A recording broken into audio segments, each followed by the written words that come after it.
பவாஸ் செல்லத்துறை அவர்கள் இங்கிலாந்தில் 2 வார காலமாக எங்களுடன் இருக்கிறார். அவருடைய பலத்த இலக்கிய சந்திப்புகள், உரையாடல்கள் மற்றும் கதையாடல்களுக்கு மத்தியில் எங்களுக்கான ஒரு சிறிய நேரத்தை ஒதுக்கினார். அவரிடம் சில கேள்விகளை ஒரு நேர்காணலில் கேட்கலாம் என்று இருக்கிறோம். நன்றி. என்னுடைய முதல் கேள்வி, பல இளைய தலைமுறையினருக்கு வழிகாட்டியாக இருக்கிறீர்கள். அவர்கள் உங்களுக்கு நன்றியுடையவர்களாக இருக்கிறார்களா? இளைய தலைமுறைக்கு யாருமே வழிகாட்டியாக இருக்க முடியாது அப்படின்னு தான் நினைக்கிறேன். நான் ஒரு எழுத்தாளன் அவனுடைய அனுபவங்களை, அவன் வாழ்க்கையில் கண்டடைந்த தரிசனங்களை, அவனுடைய வாழ்க்கையில் ஏற்பட்ட அனுபவங்களை இந்த சமூகத்தோடு பகிர்ந்து கொள்கிறான். அந்த பகிர்தல் தனக்கு ரொம்ப ரிலேட் ஆகும்போது சில யங்ஸ்டர்ஸு, சில பெரியவங்க அல்லது வயது வித்தியாசம் இல்லாத அவனோட ரொம்ப ரிலேட் ஆகிறாங்க. அப்படி பார்க்கிற போது நான் எழுதினதை விட, எழுதினதிலிருந்து வாசித்ததை விட, என்னுடைய குரல் வழியாக கதைகளை கேட்டு என்னோட ரிலேட் ஆனவங்க தான் ரொம்ப ரொம்ப அதிகம். அதுக்காகவே நான் அவங்களுக்கெல்லாம் வழிகாட்டியாக இருக்கிறேன் அப்படின்ற தகுதியை எடுத்துக்க முடியாது. நான் அவர்களோடு தொடர்ந்து உரையாடுகிறேன் அல்லது சமூகத்தோடு தொடர்ந்து உரையாடுகிறேன். அந்த உரையாடலில் தனக்கு எந்த பக்கம் ரிலேட் ஆகுதோ அந்த பக்கத்தில் பல வாசகர்கள் என்னோடு இணைகிறார்கள், என்னோடு பயணிக்கிறார்கள், என்னோடு விவாதிக்கிறார்கள், என்னோடு முரண்படுகிறார்கள். இந்த முரண்படுபவர்கள் அங்கங்கே ஸ்ட்ரக்காகி நின்றுடுவாங்க. யாராவது இந்த 10 வருஷத்தில் நீங்கள் எடுத்து பார்த்தீங்கன்னா கிட்டத்தட்ட ஒரு 10,000 பேர் என்னோடு பயணித்திருப்பார்கள். ஆனால் இப்போ எவ்வளோ பேர் அதில் இருக்காங்க அப்படின்னு பார்த்தீங்கன்னா ஒரு 200 பேர் 300 பேர் இருப்பாங்க. மீதி 9,700 பேர் அங்கங்கே அவங்களுடைய லைஃப்பில் அவங்களுக்கு ஏற்படுற இடையூறுகள், அவங்களுக்கு ஏற்படுற சந்தோஷங்கள், வாழ்க்கை வசதிகள், வீழ்தல்கள், இதுக்கெல்லாம் அங்கங்கே நீங்கிடுவாங்க. கொஞ்சம் பேர் என்னை இன்னும் பின்தொடர்ந்து வந்துன்னே இருப்பாங்க. அவங்க என்ன பின்தொடர்றாங்க அப்படின்ற பெருமிதம் எனக்கு இல்லை. என்னோடு உரையாடுகிறார்கள், என்னோடு வாழ்க்கையை பகிர்ந்து கொள்கிறார்கள், அனுபவங்களை பகிர்ந்து கொள்கிறார்கள். நான் அவர்களிடமிருந்து கற்றுக்கொள்கிறேன், என்னிடமிருந்து அவர்கள் சில விஷயங்களை கற்றுக்கொள்கிறார்கள். இந்த பகிர்தல் தான் ஒரு எழுத்தாளர் ஒரு சமூகத்திற்கு கொடுக்க வேண்டியிருக்கிறது. அதனால ஒரு எழுத்தாளனை பின்தொடர்பவன், எழுத்தாளனை வழிமொழிபவன், எழுத்தாளன் சொல்றதை கேட்டு வாழ்க்கையை அமைத்துக் கொள்பவன், இது எல்லாமே மித்து தான், இது எல்லாமே பொய், இது எதுவுமே வேணாம். நாம் நம்முடைய அனுபவ பகிர்தல்களில் இந்த வாழ்க்கையை இன்னும் கொஞ்சம் அர்த்தமுள்ளதாக வைத்துக் கொள்ள முடியுமா என்று பார்க்கலாம். எழுத நினைக்கும் போது யாரை மனதில் நினைத்து கொண்டு தோன்றி? எழுத நினைக்கும் போது எந்த எழுத்தாளனுமே யாரையும் மனசுல நினைச்சுன்னு எழுத மாட்டாதான் தோணுது. ஆனால் எப்பொழுதோ அவனுக்கு கிடைத்த ஒரு அனுபவத்தை ஒரு விதை நெல்லாக மாற்றி அவன் தன்னுடைய மனதில் போட்டு அந்த விதை நெல்லை பக்குவப்படுத்துகிறான். விதை நெல்லை பக்குவப்படுத்துறதுக்கு 1 வாரம் போதும், 3 நாள் போதும், 6 மாசம் போதும், 3 மாசம் போதும் என்று இருந்தாலும் கூட கதையை ஒரு எழுத்தாளன் அடைகாக்கிற வருடங்கள், காலங்கள் இல்லை, அது ரொம்ப நீண்டது. உடனடியா எழுதிடணும், உடனடியா பிரசுரத்துக்கு போயிடணும், உடனடியா இந்த உலகம் நம்மளை பாராட்டிடணும், அது இருக்கலாம். அது ஒரு தப்புன்னு நான் சொல்ல, அது சில எழுத்தாளர்களுக்கு இருக்கலாம். எனக்கு நான் என்னுடைய பச்சை இருளன், என்னுடைய சத்துரு, என்னுடைய ஓலான்குடி சுற்றிய ராஜாம்பாள் நினைவுகள், என்னுடைய கோழி, என்னுடைய நீர், இந்த எல்லா கதைகளும் என் மனதிற்குள் ஒரு கிட்டத்தட்ட 20 வருடங்களுக்கு மேலாக நான் அடைகாத்தவைகள். நீங்கள் அந்த கதைகளை வாசிக்கிற போது என்னுடைய அணுக்கச்சூடு அந்த கதைகளில் தெரிவதை நீங்கள் உணர முடியும். அப்போ உடனே அதை எழுதிடணும் அப்படின்னு எனக்கு எந்த அவசரமும் இல்லை, எனக்கு எந்த பிரசுர தேவையும் இல்லை. இந்த இடத்தில் தான் ஒரு வணிக எழுத்தாளனும் ஒரு சிறு பத்திரிகை எழுத்தாளனும் வேறுபடுகிறான் அப்படின்னு நினைக்கிறேன். ஒரு வணிக எழுத்தாளனுக்கு அவன் உடனடியாக அந்த கதைகளை பிரசுரம் பண்ணி அதில் ஒரு சின்ன காசு பண்ணி, பெரிய காசுலாம் ஒன்றும் இல்லை, பார்த்து ஒரு தொகுப்பு போட்டு அப்படி போயிடறான். ஒரு சிறு பத்திரிகை எழுத்தாளனுக்கு இது எவ்வளோ நாள் ஆனாலும் பரவாயில்ல, அது பிரசுரமாகுது. அப்புறம் சிறு பத்திரிகை எழுத்தாளர்கள் மட்டும்தான் பிரசுரத்தில் வந்த கதைகளை மறுபடியும் கூட எழுதி பார்க்கலாம். நான் அப்படி ஒன்று 2 கதை எழுதி பார்த்துருக்கிறேன். பிரசுரம் ஆயிட்டாவே அதுக்கு டெட்லைன் கிடையாது, அதோட முடிஞ்சிடுச்சு கிடையாது. பிரசுரம் ஆயிடலாம், தொகுப்புல வந்துடலாம். அதற்கு பிறகு உங்களுடைய கிரியேட்டிவ், ஏன்னா ஒரு ரைட்டர்ன்றவன் தொடர்ந்து படைப்பூக்கத்திலேயே உழல்பவன். அந்த படைப்பூக்கம் வந்து ஒரு பிரிண்ட்ல வந்துருச்சு, ஒரு சிறுபத்திரிகையில வந்துருச்சு அப்படின்றத நிறைய பேர் தான் நான் நினைக்கல. அது எப்பயுமே அவனுக்குள்ளாக ஒரு தணல் மாதிரி எரிஞ்சுக்கிட்டே இருக்கும். பிரசுரத்துக்கு வந்த பிறகும் கூட, புத்தகத்தில் தொகுப்பில் வந்த பிறகும் கூட, இந்த கதையை இப்படி எழுதி பார்க்கலாமே, இந்த கதையினுடைய முடிவை இப்படி எடுத்து பார்க்கலாமே, இந்த கதையினுடைய உரையாடல் இப்படி நீட்டிச்சு பார்க்கலாமே என்று ஒரு எழுத்தாளனுக்கு தோன்றுகிற போது அவன் மறுபடியும் எடுத்து ஒர்க் பண்ணியிருக்கேன், நானும் பண்ணியிருக்கேன். அதனால நான் கதையை எழுத உட்காரும் போது யாரையும் மனதில் நினைத்து கொண்டு எம்டியா உட்கார்றேன். பல கதைகளை, இப்போ உதாரணத்துக்கு நான் வந்து நட்சத்திரங்கள் ஒளிந்து கொள்ளும் கருவறைன்னு ஒரு கதை எழுதினேன். அந்த கதையை வந்து நான் யாரை பற்றி எழுதணும்னு நினச்சேன்னா, எங்கள் சாரோன் வீடுகளில், எங்கள் தெருக்களில் ஜக்கம் அப்படின்னு ஒருத்தன் தான், ஊமையன் அப்படின்னு ஒருத்தன் தான். இவங்க எல்லாருமே இந்த பஜனை வரும்போது அந்த டிராவலில் வருவாங்க. அந்த ஊமையனை பற்றி எழுதணும் தான் அந்த கதையை ஆரம்பித்தேன். ஆனால் ஊமையன் அதில் ஒரு காட்டு விலங்கு மாதிரி வந்து போயிடுவான். நான் மேரி வில்லியம்ஸ் அப்படின்னு ஒரு பொண்ணை பற்றியான கதையை அது மாறிச்சு. அதனால் ஒரு எழுத்தாளன் திட்டமிட்டு இவங்களை பற்றி தான் எழுதணும், இவங்களை பற்றி தான் நினைக்கணும் அப்படின்னு உட்காந்து எழுதுறதில்லை. பவா சார், நடைபாதை கடைகளில் புத்தகங்கள் வாங்கிய அனுபவம் உண்டா? உண்மையை சொல்லணும்னா இல்லவே இல்லை எனக்கு. ஏன்னா நான் வந்து திருவண்ணாமலை மாதிரியான ஒரு நகரமும் அல்லாத, பெருநகரமும் அல்லாத, நகரமும் அல்லாத, கிராமமும் அல்லாத ஒரு ஊரில் இருந்தேன். நான் வந்து இந்த சென்னையிலேயே வசிக்கிறவங்களுக்கு, பெங்களூரில் வசிக்கிறவங்களுக்கு, அது மாதிரி பெருநகரங்களில் வசிக்கிறவங்களுக்கு நடைபாதை கடைகளில் புத்தகம் வாங்கின பெரிய அனுபவம் உண்டு. இப்போ எஸ் ராமகிருஷ்ணனுக்கு அப்படி நிறைய எக்ஸ்பீரியன்ஸ் தான் எழுதியிருக்காரு. எனக்கு நான் வந்து திருவண்ணாமலை மாதிரியான நகரத்திலிருந்து எப்போதாவது ஒரு தடவை சென்னை நகரத்துக்கு போவேன். எனக்கு அங்கே போய் தங்கி நடைபாதை கடைகளில் போய் விசாரிச்சு, அப்புறம் நடைபாதை கடைகளில் பெரும்பாலும் நாம் தேடுற நவீன இலக்கியம் சார்ந்த பழைய புத்தகங்கள் கிடைக்கிறது கொஞ்சம் கஷ்டம். இங்கிலீஷ் புத்தகங்கள் கட்டுக்கட்டாக கிடைக்கும், நான் பார்த்துருக்கேன், நீங்களும் பார்த்துருப்பீங்க.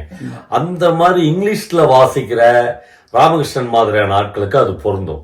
எனக்கு பொருந்தலை. எனக்கு வந்து நடைபாதை கடைகளில் புத்தகம் வாங்கிய அனுபவங்களே இல்லை. ஆனால் புத்தக கடைகள் சென்னையில் எங்கெங்கெல்லாம் இருக்குது. இப்போ திலீப் குமார் வந்து மயிலாப்பூரில் சின்னதாக ஒரு வீட்டிலே ஒரு புக் ஸ்டால் வச்சுருந்தார். அங்கே தேடி தேடி போய் நான் வாங்கியிருக்கேன். அப்போ வயலுக்கு போயிருக்கேன்.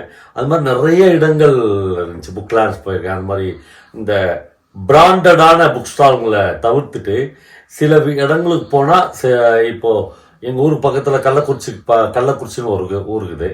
அங்கே டிஎம் நந்தலாலா அப்படின்னு ஒருத்தர் ஒரு சைக்கிள் கடை வச்சுருந்தார், இப்பயும் வச்சுருக்காரு. சைக்கிள் எம்போரியம் வச்சுக்கிறார். அவருக்கு ரொம்ப பிடிச்ச சில எழுத்தாளர்களுடைய புத்தகங்களை வாங்கி அவர் பிரசுரிச்சு வைப்பார். அதை வாங்குறதுக்காக நான் கள்ளக்குறிச்சிக்கு பஸ் ஏறி போய்க்கிறேன். இந்த மாதிரி எக்ஸ்பீரியன்ஸ் உண்டு. நடைபாதை கடைகளில் போய் புத்தகம் வாங்கின அனுபவமே எனக்கு இல்லை. இனிமேலும் அது வாய்க்குமான்னு தெரியல. எப்படி உங்களால் நிறைய புத்தகங்கள் வாசிக்க முடிகிறது? வேகமாக புத்தகங்களை வாசிப்பதற்கு ஏதானும் உத்தி இருக்கிறதா?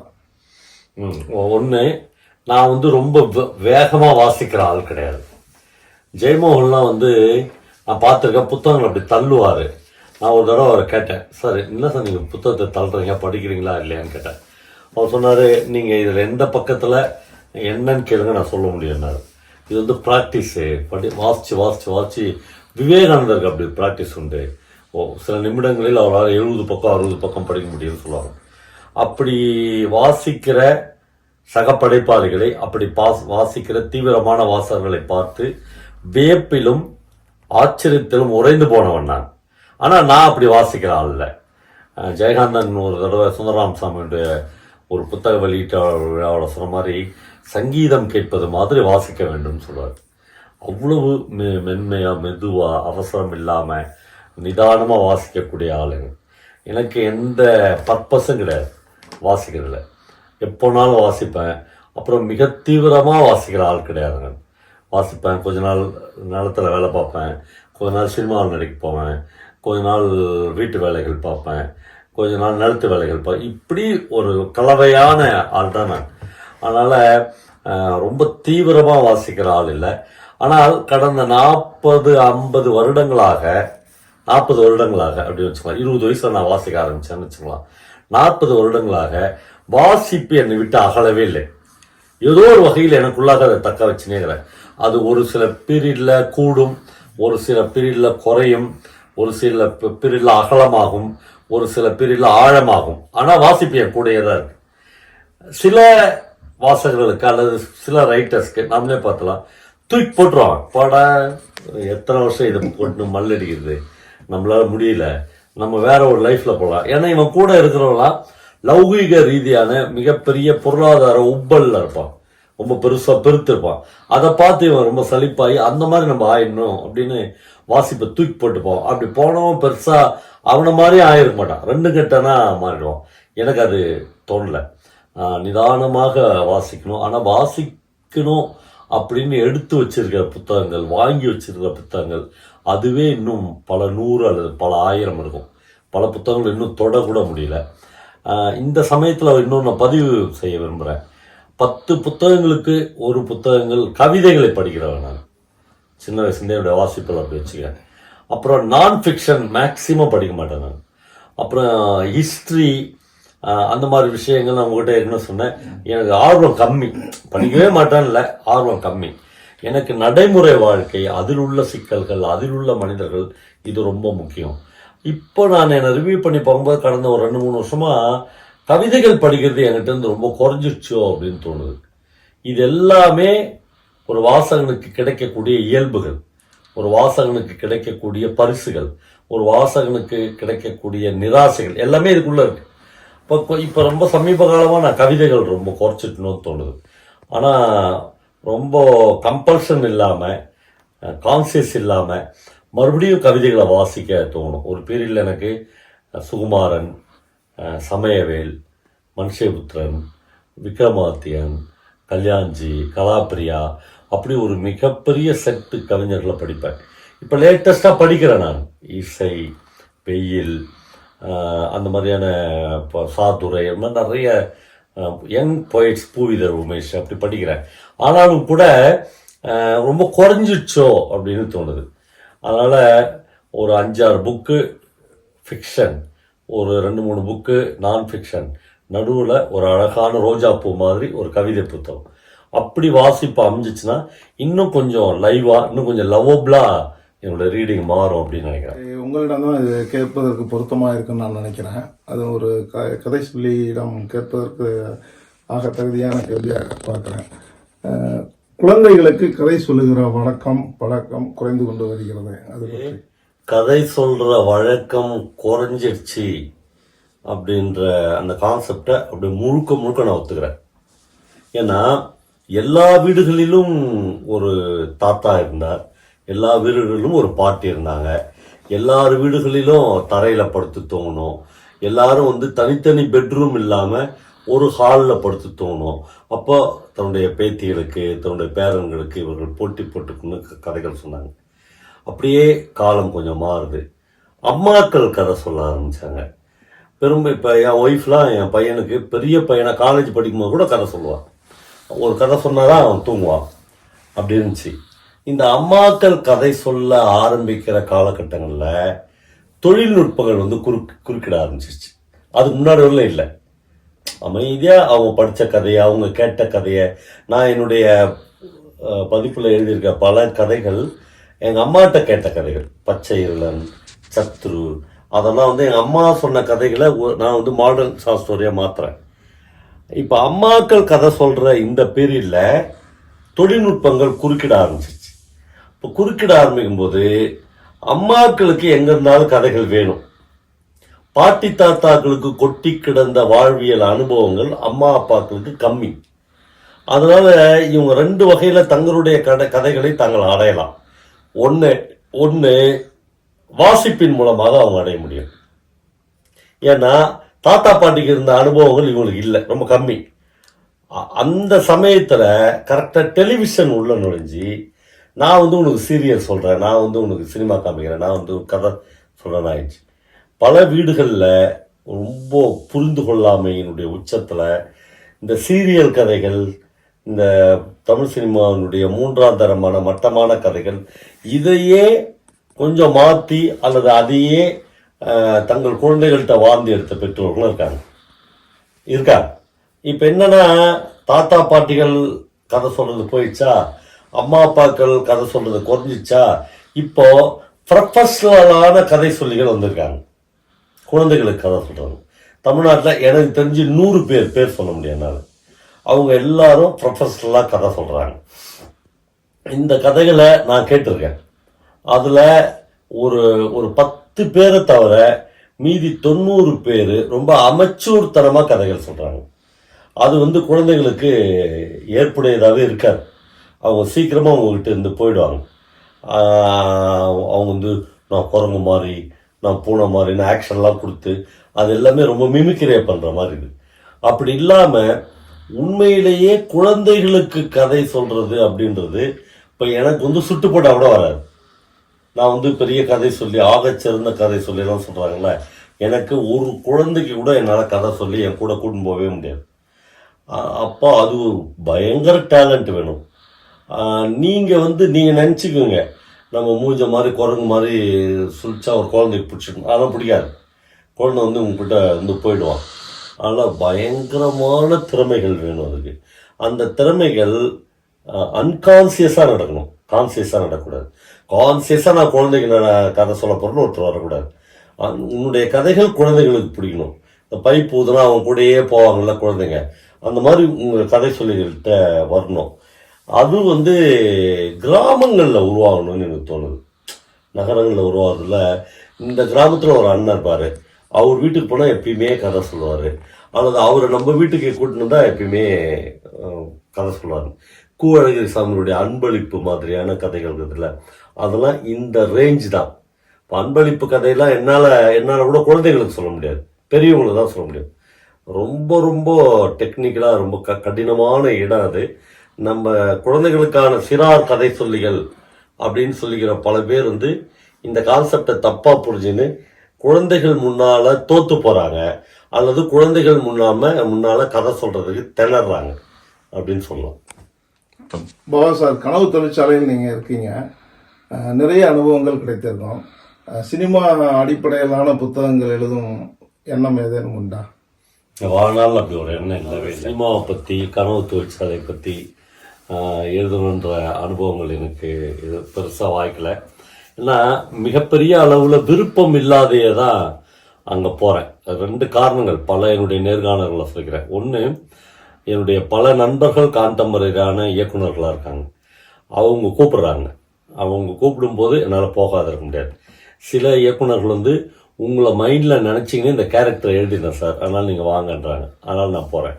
2வது, அது ஒரே மாதிரியான வாழ்க்கையில் போயின்னு இருக்கும்போது அது ஒரு இளைப்பாறுதல் மாதிரி இருக்குது. சினிமாவுக்கு ஒரு 2 நாள் போயிட்டு, நான் எங்கேயுமே 10 நாள் 15 நாள் ஷூட்டிங்லாம் போனதில்லை.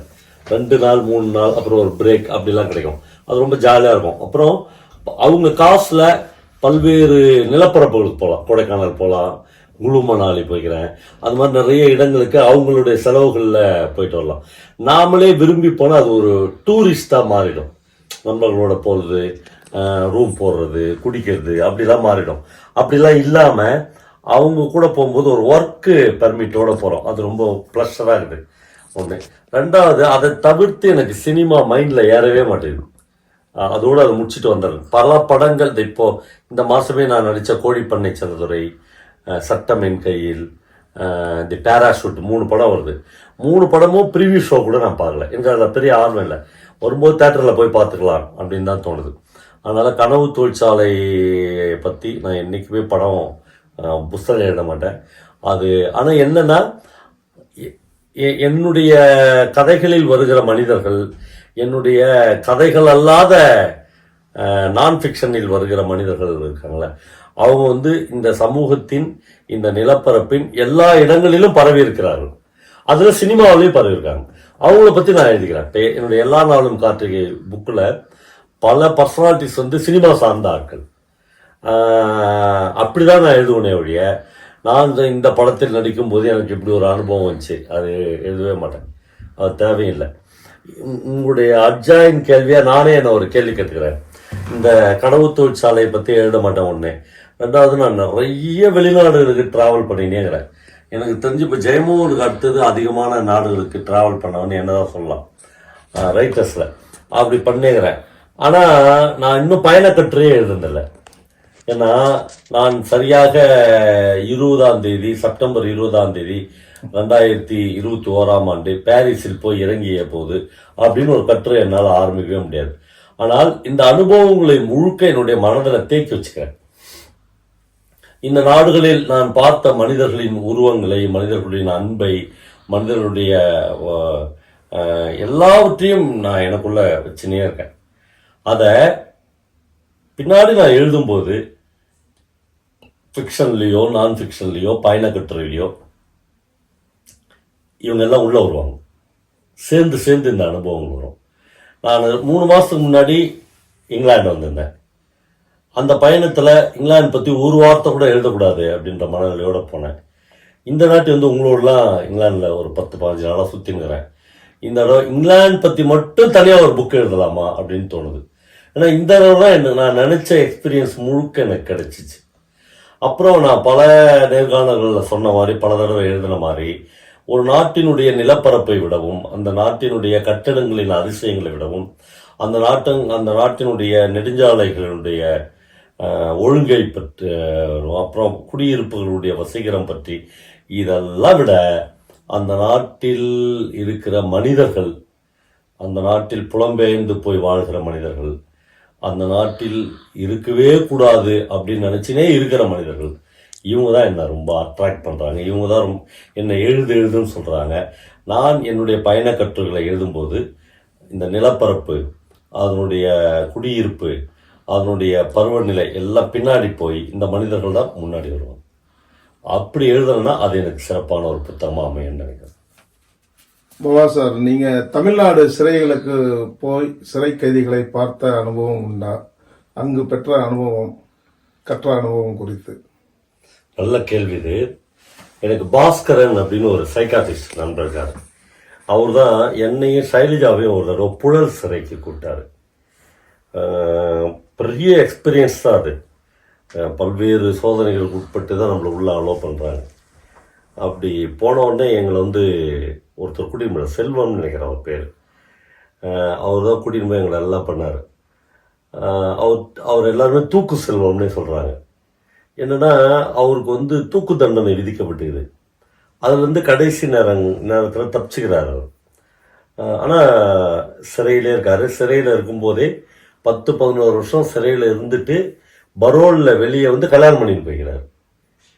பெரிய வாழ்வியல் அனுபவங்கள்லாம் எக்ஸ்பீரியன்ஸாக ஒரு பெரிய புத்தகங்கள்லாம் எழுதுகிறார். அவங்களோடலாம் உட்காந்து பேசுகிறோம். நான் கணிச்சவர்களும் ஒரு 60% உண்மையிலே குற்றம் பண்ணிட்டு உள்ளே போனவங்க, ஒரு 20-25% தற்செயலாக குற்றம் பண்ணிட்டு உள்ளே போனவங்க. பிளான்டே இல்லை. அந்த நிமிஷத்துக்கு முந்தின வரலும் அவங்க குற்றம் பண்ணணும், கிரைம் பண்ணணும்னு எந்த இதுவுமே இல்லை. எதேச்சியாக நடந்தது. இப்போ ஒருத்தர் வந்து அவர் ஒய்ஃப் அப்படி தள்ளி விட்டுக்கிறாரு, சும்மா தள்ளி, அந்த அம்மா அப்படியே போய் மோதி இறந்துச்சு, கொலை பண்ணிட்டாரு அப்படின்னு இருந்துச்சு. இந்த மாதிரி பல்வேறு எக்ஸ்பீரியன்ஸுகள். இன்னொரு 20% பியூராக நிரபராதிகள். இந்த கலவை தான் உள்ள இருக்குது. வேற வழி இல்லாமல் அவங்க அவங்களுக்குள்ளேயே ஒரு குறைந்தபட்ச கொஞ்சம் குதூகலமான கொண்டாட்டமான வாழ்க்கைக்கு முயற்சிக்கிறாங்க. முடியல. கரெக்டான வார்த்தை. அவங்க எல்லாம் சேர்ந்து ஒரு குறைஞ்சபட்ச சந்தோஷமா இருந்தலாம் அப்படின்னு நினைக்கிறாங்க. ஆனால் முடியல. ஏன்னா வெளி உலகம் அதில் கிடைச்ச மிகப்பெரிய அனுபவங்கள், வாழ்க்கையின் கொண்டாட்டங்கள் எல்லாம் அவங்கள உள்ள ஏங்க வைக்குது. ஆனாலும் இதான் நமக்கு விதிச்சது அப்படின்னு உள்ள இருக்காங்க. ரொம்ப கரெக்டான நேரத்தில் சிறைத்துறை, தமிழ்நாடு அரசு இவங்க எல்லாம் சேர்ந்து அவங்களுக்கு பல புத்தகங்களை உள்ள கொடுக்கறது, எழுத்தாளர்களை உள்ள கூட்டின்னு பேச வைக்கிறது, அவங்களோட கலந்துரையாட வைக்கிறது. இதன் மூலமாக இழந்து போன ஒரு வாழ்க்கையின் துயரத்திலிருந்து அவர்களை கொஞ்சமாக மீட்டெடுக்க முடியுமா அப்படின்னு ட்ரை பண்ணுறாங்க. அதுக்கப்புறம் புழல் சிறையிலிருந்து நானும் என் ஒய்ஃபும் இதுக்கு போனோம், வேலூர் சிறைக்கு போனோம். வேலூர் சிறையும் மிகப்பெரிய சிறை. வேலூர் சிறையிலே எங்களுக்கு இந்த மாதிரியான பெரிய எக்ஸ்பீரியன்ஸ் இருந்துச்சு. அப்புறம் வேலூர் சிறையிலேயே பெண்கள் சிறைசாலைக்கு தனியாக போனோம்.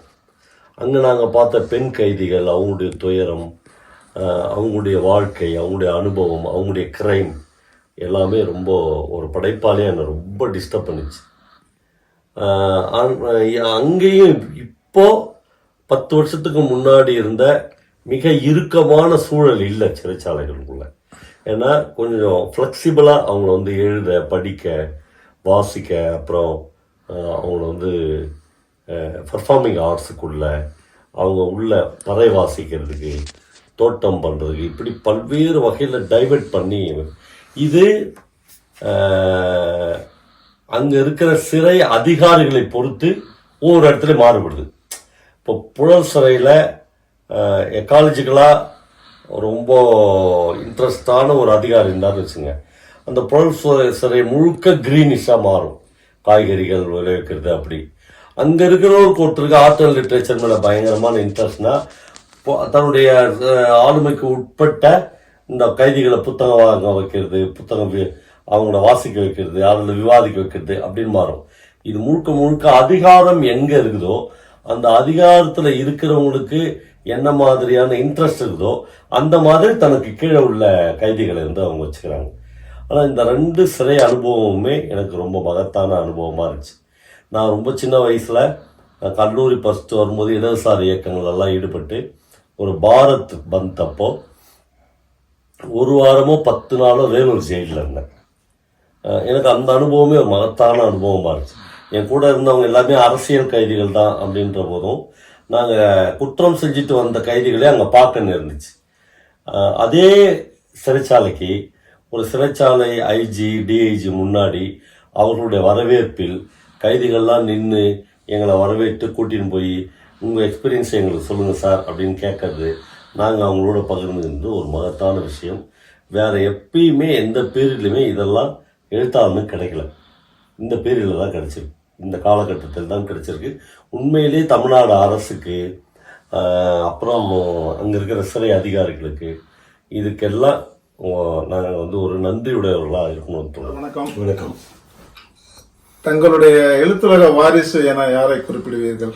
சார், இதெல்லாம் சார் அரசியல் வாரிசு, எழுத்துலக வாரிசு, அது மாதிரிலாம் உலகத்தில் ஒன்றுமே கிடையாது. இதெல்லாம் லிட்ரேச்சர் உலகத்தை பொறுத்தவரை கெட்ட வார்த்தைக்கு சமம். அப்படிலாம் எதுவுமே கிடையாது. என்னென்னா நம்ம எழுத்தில் இன்ஸ்பயர் ஆகி கொஞ்சம் பேர் எழுத ஆரம்பிக்கலாம், கொஞ்சம் பேர் இயங்க ஆரம்பிக்கலாம், கொஞ்சம் பேர் என்ன மாதிரி கதை சொல்ல ஆரம்பிக்கலாம். அதனால் அவங்க நம்ம வாரிசு கிடையாது. அவங்க ஒரு வார்த்தை சொல்லலாம். என்ன வார்த்தைனா எழுத்துலக தொடர்ச்சி அப்படின்னு சொல்லலாம். இப்போ நான் என்ன, நீங்கள் யாருடைய தொடர்ச்சி அப்படின்னா நான் கடைசியாக பிரபஞ்சனுடைய தொடர்ச்சி அப்படின்னு சொல்லிக்குவேன். அந்த மாதிரி யாராவது புதுசாக எழுத வர ஒரு பையனோ ஒரு பொண்ணோ நான் வந்து பவாவுடைய தொடர்ச்சி அப்படின்னு சொல்லலாம். இந்த வாரிசுன்றதெல்லாம் வந்து இலக்கியத்துக்கு ரொம்ப ரொம்ப அந்நியமான கெட்ட வார்த்தையான விஷயங்கள். இது அரசியல்லேருந்தே அப்புறப்படுத்த வேணும் அப்படின்னு தான் இலக்கியவாதிகள்லாம் பேசிக்கிறாங்க. ஆனால் இந்த எழுத்துலக வாரிசு அதெல்லாம் ஒன்றுமே கிடையாது. சிறந்த 5 நாவல்களை வரிசைப்படுத்துங்கள். அது ஒரு தடவை சொல்லும் போதும் அந்த நாவலுடைய வரிசை வந்து வேறுபடும். நான் சொல்லுவேன், இப்போ ஒரு எழுத்தாளருக்கும் வேறுபடும். எனக்கே வந்து 5 வருஷத்துக்கு முன்னாடி கேட்டிருந்தீங்கன்னா நான் வேற ஒரு 5 நாவலை சொல்லியிருப்பேன். 3 வருஷத்துக்கு முன்னாடி சொல்லியிருந்தீங்கன்னா வேற நாவல் சொல்லியிருப்பேன். இப்போ கேட்டிங்கன்னா இன்னொன்று சொல்லுவேன். ஆனால் சொல்லலாம். ஏன்னா அப்படி சொல்லும்போது ஏதோ ஒரு வாசகன் வந்து இதை கேட்குற யாரோ ஒரு புதிய வாசகன் அதை தேடி கண்டுபிடிச்சி படிப்பான். இப்போ நானே மொத்தமாக வெவ்வேறு காலகட்டங்களில் வெவ்வேறு 5 நாவல்களை சொல்லிக்கிறேன்னு வச்சுங்க. ஒரு வகையில் அது அவனுக்கு கிஃப்ட் தான். ஏன்னா வெறும் 5 நாவல் இல்லாமல் அவனுக்கு 15 நாவல் கிடைக்குது. நான் 3 டைமாக சொல்லியிருந்தேன். ஆனால் அப்புறம் என்னுடைய இப்போ இந்த நிமிஷம் வரல எனக்கு அதில் பிளான் கிடையாது, இந்த நாவல்களை தான் சொன்னேன். ஆனால் என் உள் மனசில் எந்தெந்த நாவல்கள் உள்ளே இருக்குதுன்றது இப்போ நீங்கள் கேட்கும்போது அப்படியே வருது. அப்புறம் இது வரிசைப்படுத்துறதே கிடையாது. ஒரு பெஸ்ட்டாக ஒரு 5 நாவல்களை சொல்லணுன்னா ஜானகிராமனுடைய மோகமுள், ஜெயகாந்தனுடைய பாரிஸுக்கு போ, ஏன்னா நான் ஒரு வீடு ஒரு உலகம் ஒரு மனிதன் ஏற்கனவே சொல்லிட்டேன். அதனால் ஜானகிராமனுடைய பாரிஸுக்கு போ, ஜெயமோகனுடைய வெள்ளை யானை, அசோகமித்திரனுடைய கரைந்த நிழல்கள், ஜி நாகராஜனுடைய நாளை மற்றும் ஒரு நாள், இப்படி ஒரு 5 நாவல்களை சொல்லலாம். இப்போ அப்படியே இந்த இன்டர்வியூ வந்து வேற ஒரு முக்கியமான ரைட்டர்கிட்ட கேட்டிங்கன்னா அவர் இன்னும் புதுசாக 5 நாவல் இருக்கும். ஆனால் இது மாறலாம். அப்புறம் இதுதான் தமிழில் பெஸ்ட்டா அப்படின்னு ஒரு புதிய விமர்சகன் என்ன கேள்வி கேட்டான்னா, இது பெஸ்ட்டுன்னு நான் சொல்ல தம்பி, நீ ஒரு 5 சொல்லு, நீ சொல்லு, நீ சொன்ன உடனே நான் ஒரு கொஸ்டின் எடுப்பேன், நீ சொல்றதா பெஸ்டா அப்படின்னு. அப்ப யாருமே தீர்மானிக்க முடியாது இதுதான் பெஸ்ட் அப்படின்னு. ஒவ்வொருத்தருக்கும் அவங்களுடைய மனநிலைக்கு ஏற்ப, அவங்களுடைய வாசிப்புக்கு ஏற்ப 5 பெஸ்ட்டை சொல்லலாம். அப்படி என்னுடைய இன்றைய இந்த சாயங்காலம் 7 மணிக்கு லண்டன்ல இந்த லேசான குளிர்ல எனக்கு என் மனசுல ஏற்பட்டது இந்த 5 நாவல்களை நான் ஷேர் பண்ணிக்கிறேன். உங்களிடம் கேட்கக்கூடாத கேள்வி எது? அப்படி இல்லை, எது வேணாலும் கேட்கலாம். ஆனா நிறைய பேர் என்ன நினைச்சுக்கிறாங்கன்னா, ஒரு எழுத்தாளனுக்கு அல்லது ஒரு ஸ்டோரி டெல்லருக்கு இந்த வானத்துக்கு கீழே இருக்கிற பூமிக்கு மேல இருக்கிற எல்லாத்த பத்தியும் நாலேஜ் இருக்கும் அப்படின்னு நினைக்கிறாங்க. அது இல்லை, எனக்குலாம் அப்படி இல்லை. நான் பல விஷயங்கள்ல 0. குறிப்பா பொலிட்டிக்கல் அப்படின்றது எனக்கு ஒரு அரசியல் இருக்குது. அது வந்து ஒரு இடதுசாரி அரசியல். அதை வந்து நான் என் மனசுக்குள்ளதான் வச்சுக்குவேன். என்னோட ரைட்டிங்ல தான் அது வரும். நான் ஒரு நிமிஷமும் நான் இடதுசாரி அப்படின்னு நான் டிக்ளேர் பண்ணிக்க மாட்டேன். அப்படி டிக்ளேர் பண்றது தப்புன்னு சொல்ல மாட்டேன். அது ஒரு வகையான செயல்பாடு, என்னுடைய செயல்பாடு வேற. நான் வந்து இந்த போன எலெக்ஷன் டைம்ல எஸ் ராமகிருஷ்ணனுக்கு ஃபோன் பண்ணி, நீங்க வந்து திமுக கூட்டணியை ஆதரிக்கிறதா, லெஃப்ட் விங்லாம் அவங்கள தான் ஆதரிக்கிறாங்க, நம்மளாம் சேர்ந்து ஒரு அறிக்கை கொடுக்கலாம் அப்படின்னு. அவர் சொன்னார், முடியாது, நான் அப்படிலாம் கொடுக்க மாட்டேன். அவர் அப்படி சொன்னதுனாலே அவர் வலதுசாரி ஆள் தான், ஒரு தீவிரமான இடதுசாரி ஆள் தான். ஏன் அப்படி சொல்றீங்க ராமகிருஷ்ணன் அப்படின்னு கேட்டப்போ அவர் சொன்னார், ஒன்னும் இல்லை பாவா, என்னுடைய ரைட்டிங்ல நான் எங்கேயாவது வலதுசாரி கொள்கைகளை ஆதரிச்சுக்கிறேன்னா அல்லது அவங்களுக்கு ஆதரவா ஒரு விஷயம் பேசிக்கிறேன்னா தான் பார்க்கணும். ஒரு எழுத்தாளனுடைய எழுத்துல இருந்துதான் அவனுடைய அரசியல் தீர்மானிக்கப்படுது. அதை விட்டுட்டு அவன் ஒரு நிமிஷம் போய் டிக்ளேர் பண்ணக்கூடாது, நான் இந்த கட்சி தான். அப்படி போறவங்க ஒரு மாதிரி ஒரு பொலிட்டிக்கலான அரசியல் கட்சிகளுடைய அஜெண்டாவை பிரபகண்டா பண்ற கொள்கை பரப்பு செயலாளர்களா மாறிடுவாங்க. எழுத்தாளர் அப்படி இருக்கக்கூடாது. அவன் பொதுவான ஆள் தான். எந்த சமயத்திலும் அவன் சார்ந்து இருக்கிற, இப்ப நான் வந்து இடதுசாரின்னு சொல்றேன், இடதுசாரி மூவ்மெண்ட்ல வந்து என்னுடைய பார்வைக்கேற்ப அவங்க தப்பு பண்ணாங்கன்னா இது தப்பு அப்படின்னு நம்ம வந்து சொல்லணும். அப்படி ஒரு நேர்மையானவனா ஒரு ரைட்டர் வந்து இருக்கணும். அதனால என்கிட்ட கேட்கக்கூடாத கேள்வி அப்படின்லாம் ஒண்ணும் இல்லை. ஜெயகாந்தன் சொல்லியிருக்காரு, என்னன்னா என்கிட்ட கேட்கக்கூடாத கேள்வின்னு ஒண்ணு இருக்குது. அதுன்னா நீ ஏன் சார் இப்பெல்லாம் எழுதுறது இல்லை அப்படின்னு என்ன கேட்கறாங்க. அப்படி கேட்கும்போது என்னால் அது நான் எழுதுனதெல்லாம் முதல்ல படிங்க அப்படின்னு சொல்லுவாரு. என்கிட்ட அப்படிலாம் இல்லை.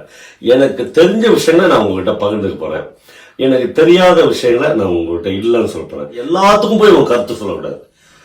பாலஸ்தீன போரை பற்றி உங்கள் நிலைப்பாடு என்னன்னா தெரிஞ்சா சொல்லலாம், அதை பத்தியான டீப்பான நாலேஜ் இருந்துச்சுன்னா சொல்லலாம். உங்களுக்கு தெரியலன்னா என்ன சார் எனக்கு அதை பத்தி பெருசா தெரியாது, என் ஏரியாவே வேற அப்படின்னு ஒதுங்கி போறது ஒரு எழுத்தாளர்களுக்கு ரொம்ப நல்லதுன்னு தோணும். ஒரு ஊர்ல என்ன கதை சொல்லுகிற முறை இப்போது இல்லையே. இல்ல, எது வந்து அப்படியே இருந்திருக்குது இந்த சமூகத்துல, காலத்தால மாற்றப்படாமல் நான் 100 வருஷமா இது இப்படியே தான் சார் இருக்குது அப்படின்னு நீங்க ஒண்ணுமே காட்ட முடியாது. மாறிக்கொண்டே இருக்குது. இந்த மாறும் என்கிற வார்த்தை மட்டுமே மாறாததுன்னு மார்க்சியம் சொல்லுது. அதனால ஒரு ஊர்ல அப்படின்னு கதை ஆரம்பிக்காத இருக்கலாம். ஆனால் நான் அறிந்து முன் எப்போதையும் விட இப்ப நம்ம பேசுகிற இந்த பீரியட்ல கதை சொல்லிகள் அதிகமாக வந்திருக்கிறார்கள். இந்த கதை சொல்ற முறைகள் மாறி இருக்கு.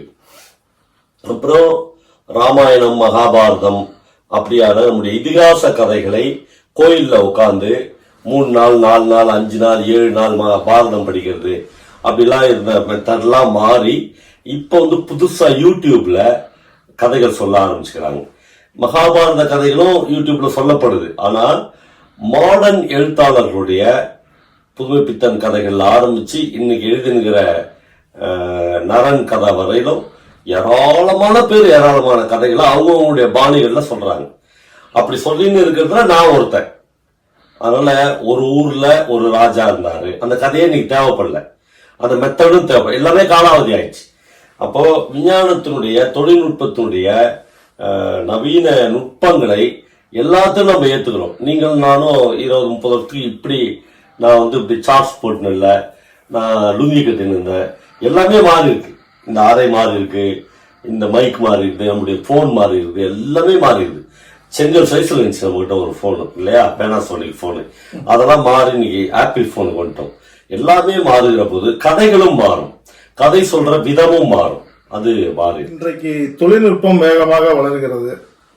இன்னும் 20 வருடங்கள் கழித்து நாம் பிறந்திருக்கலாம் என்று என்னைக்காவது உங்கள் நினைவில் இந்த நினைப்பு வந்திருக்கிறதா? இல்லவே இல்லை. இப்போ நான் பிறந்தது, நான் வளர்ந்தது, நான் வாழ்ந்தது, நான் வந்து கொஞ்சம் எழுதுனது, கொஞ்சம் கதை சொன்னது, கொஞ்சம் இயங்குனது, இலக்கியத்திலே இயங்குனது, அப்புறம் ஜாதி மதம் இனம் இதெல்லாம் ரெஃப்யூஸ் பண்ணி நிராகரித்து திருமணம் செஞ்சிருந்து என் பசங்க அப்படி வளர்ந்தது அப்படின்னு எல்லாமே இந்த லைஃப்ல எனக்கு நிறைவானதா இருக்கு. ஐயோ நம்ம இப்படி இருந்திருக்கலாமே, ஐயோ நம்ம இதை இழந்திருக்கலாமே அப்படின்னு எனக்கு எதுவுமே இல்லை. அப்புறம் 20 வருஷம் பிறந்து 20 வருஷத்துக்கு அப்புறம் நம்ம பிறந்திருந்தா இந்த மாடர்ன் டெக்னாலஜியில் நம்ம நுகர்ந்துருக்கலாமேன்றதெல்லாம் இல்லை. நான் பிறந்தது எல்லாமே கரெக்ட் தான். ஒருவேளை எனக்கு அப்படி ஒரு ஆசை இருக்குதுன்னு வச்சுங்களேன், 20 வருஷத்துக்கு பிறகு பிறந்திருந்தா அந்த நவீன தொழில்நுட்பங்களை இன்னும் கொஞ்சம் நம்ம அனுபவிச்சு பார்த்தோம், அது என் பசங்க அனுபவிக்கணும்னு நினைக்கிறேன்.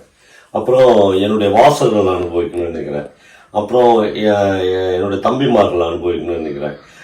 என்னை தொடர்ந்து பின்பற்றுறவங்க அனுபவிக்கணும். நானே எல்லாத்தையும் வாரிக்கணும், எனக்கே எல்லாத்தையும் அனுபவிச்சு முடிக்கணும் அப்படின்ற பேராசை எனக்கு இல்லை.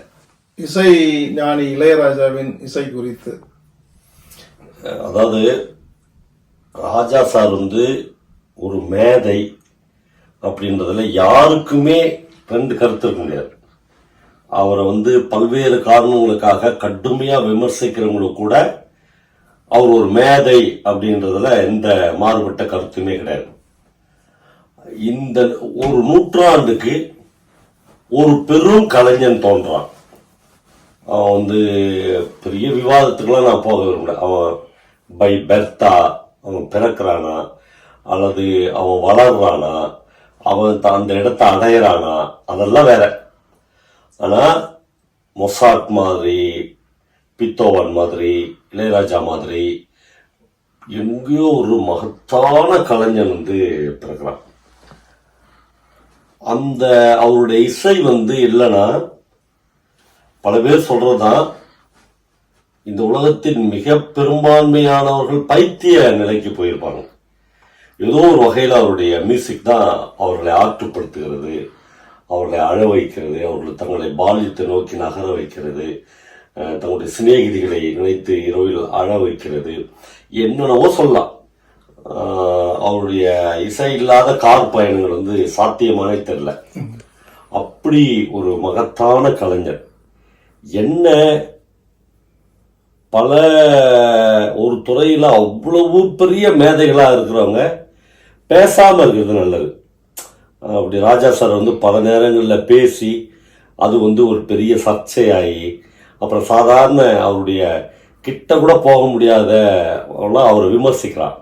அது வேணாம் அப்படின்னு தோணுது. அப்புறம் ராஜா சாருடைய பாலிடிக்ஸ், அவருடைய அரசியல் இருக்குல்ல, அது வந்து எனக்கு ஒரு துளியும் ஓப்பானது இல்லை. அது வந்து நேர் எதிரான அரசியல் தான் அவருக்கு. அவர் வந்து அப்புறம் பர்சனலாக அவரை நம்ம வந்து விமர்சிக்கணும் அப்படின்னா, அந்த பர்சனலாக அவர் விமர்சிக்கிற உரிமையை உங்களுக்கு யார் கொடுத்தது அப்படின்னு கேட்டிங்கன்னா அவர் தான் கொடுத்தாரு.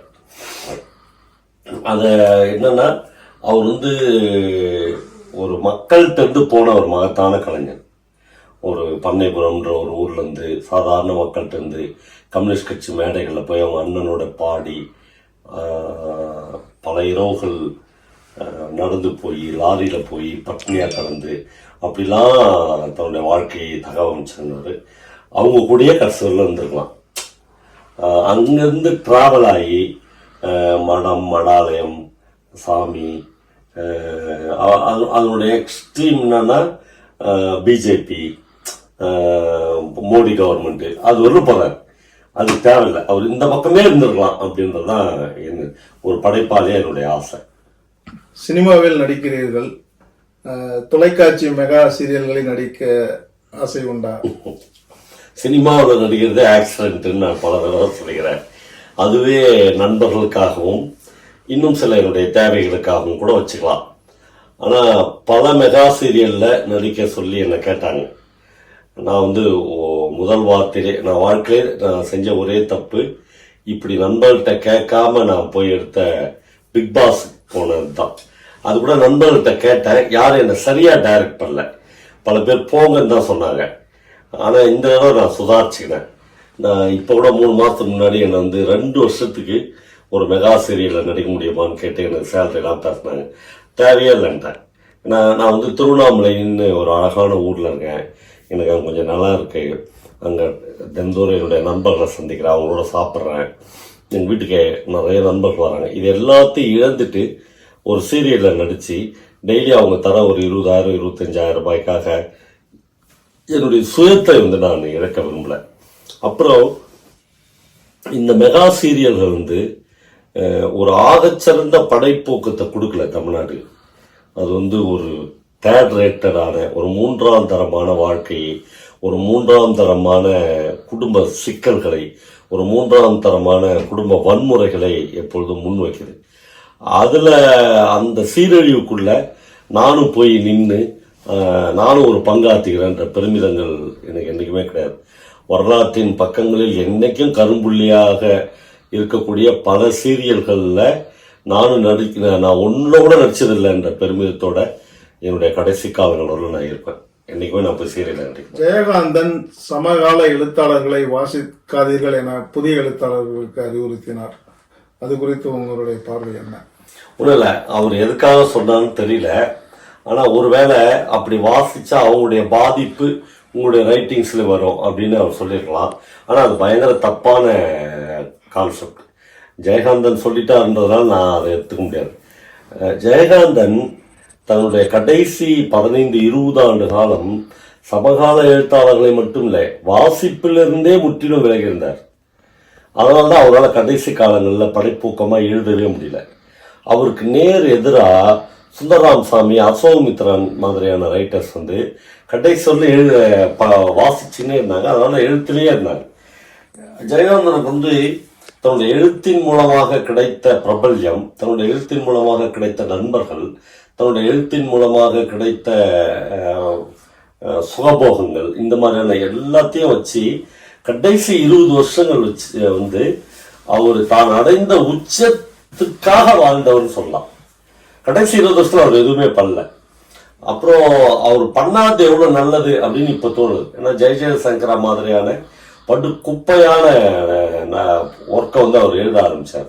ஒருவேளை அந்த மாதிரி 4-5 நாவல் அவருக்கு வந்துருந்துச்சுன்னா அவர் ஏற்கனவே இது வந்து உங்களை விட அவருக்கு நல்லா புரிஞ்சிருச்சு. அதனால்தான் அவர் சொன்னாரு, நான் எழுதியே சம்பாதித்த இந்த பெயரை எழுதியே கெடுத்துக்கொள்ள விரும்பவில்லைன்னு சொன்னார். அந்த மாதிரி சமகால எழுத்தாளர்கள்ல இன்னைக்கு எழுதுற ஒரு புது பையன் வரையிலும் ஒரு மூத்த எழுத்தாளர் படிக்கணும். நீ வயசுல தான் மூத்துட்ட ஒண்ணு. 2வது, நீ வந்து அந்த பையனுக்கு முன்னாடி எழுத வந்துட்ட. ஆனா நீ கண்டிப்பா படிக்கணும். வாசிக்க தான் இந்த மொத்த இலக்கிய உலகத்துல என்ன நடந்துருக்குது அப்படின்னு உனக்கு தெரியும். அப்புறம் நீ எங்க இருக்குன்னு தெரியும்.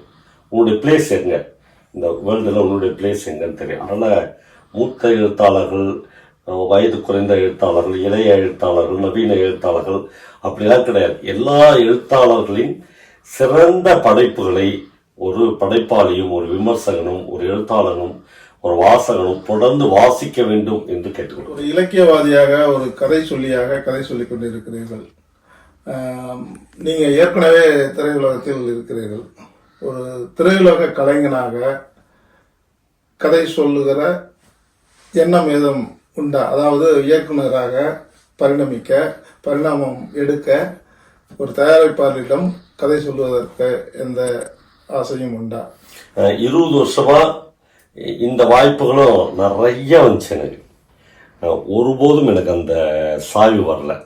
சாய்வு வராததுனால பாரு, எனக்கு தெரியாது. நான் வந்து இன்னும் கேட்டீங்கன்னா திரைக்கதை எழுதுறதுக்கு மட்டுமே எனக்கு 4-5 படங்களுக்கு மேலே வந்துச்சு. எனக்கு அந்த பரபரப்பான சூழலில் போய் எழுத முடியாது. ரெண்டாவது, நான் எங்கள் ஊரோட சேர்ந்த ஒரு ரைட்டராகவே இருக்கணும்னு தான் நினைக்கிறேன். ஆனால் நான் எழுதுனதில்லை. உங்களுக்கு ஒரு 5 கோடி ரூபாய் சம்பளம் தரோம், நீங்கள் ஒரே ஒரு படத்தை இயக்குங்கன்னா கூட எனக்கு சத்தியமாக இயக்க தெரியாது. ஆனால் எனக்கு என்ன தெரியுமோ அதை தான் நான் செய்ய முடியும். எனக்கு தெரியாததை எனக்கு தெரியும் அப்படின்னு பொய்யா என்னுடைய மக்களையும் இந்த வாழ்வு எனக்கு கொடுத்துருக்கிற இந்த சின்ன வெளிச்சத்தையும் நான் இழக்க விரும்பல.